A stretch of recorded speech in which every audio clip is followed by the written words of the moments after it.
Holy Christmas is pretty good. Oh, good. Just gonna walk with the real quick.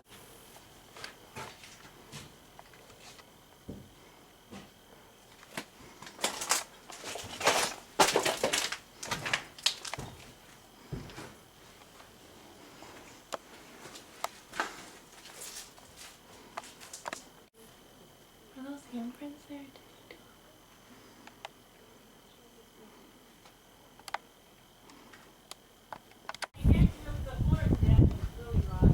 Oh, right here, yeah.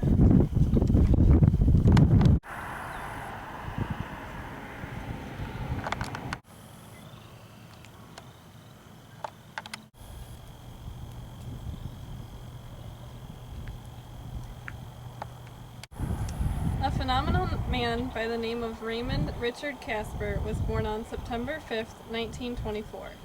He grew up on the farm I currently live on today in Turtle Lake, Wisconsin.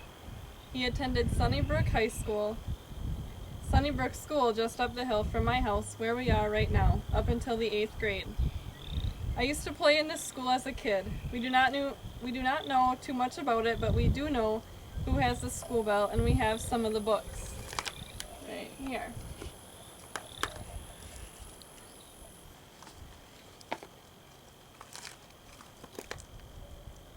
He then took over his father's farm. Later in life, he met Rosemary. They married in 1947 and had 6 children together. Richard, Alan, Jane, Lorene, and 2 twin boys, Gerald and George, who died at birth.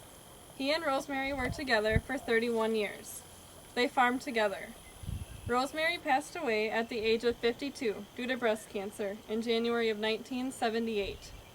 Unfortunately, I never got to meet her. Raymond remarried in 1981 to Eleanor Fite.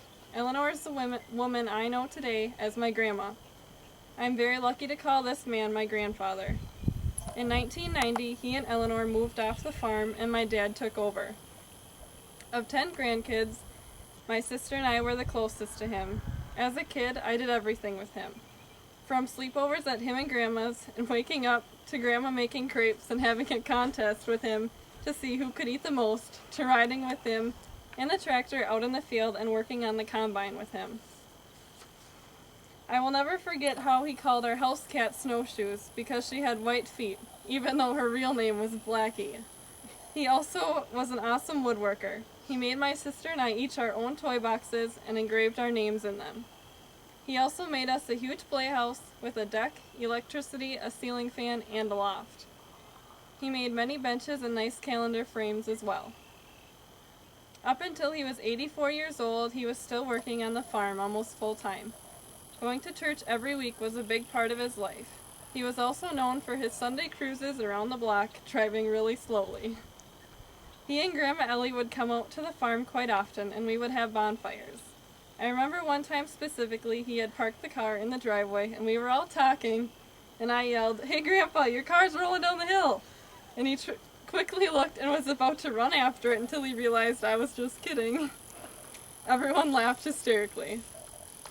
One year, for Christmas, he backed too far down the driveway at my uncle's and ended up in the plowed field.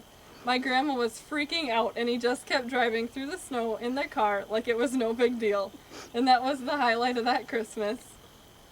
My grandpa was a very strong man with a big heart and open arms. Family was very important to him.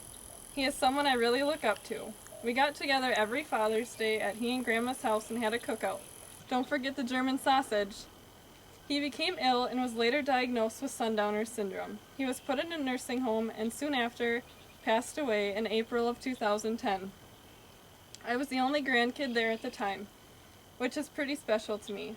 Not a day goes by that I don't think of him. I will never forget all the love he gave me and the examples he set.